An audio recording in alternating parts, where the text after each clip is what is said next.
An exchange-traded fund is an investment fund traded on stock exchanges, much like stocks. An ETF holds assets such as stocks, commodities, or bonds, and generally operates with an arbitrage mechanism designed to keep it trading close to its net asset value, although deviations can occasionally occur.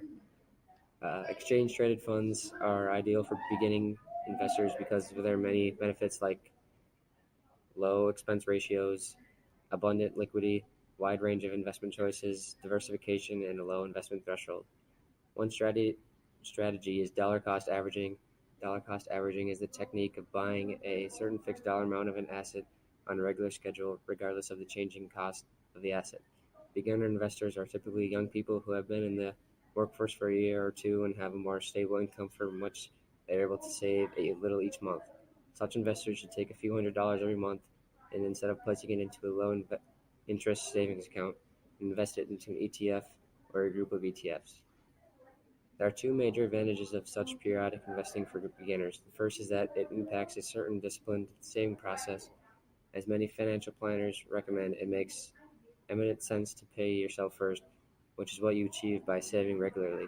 And second is that by investing the same fixed dollar amount in an ETF every month, the basic premise of dollar cost averaging feature, you will accumulate more units when the ETF price is low and fewer units when the ETF price is high, thus averaging out the cost of your holdings.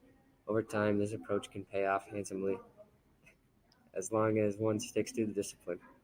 Asset allocation, which means allocating a portion of a portfolio to different asset categories, such as stocks, bonds, commodities, and cash for the purpose of diversification, is a powerful investing tool.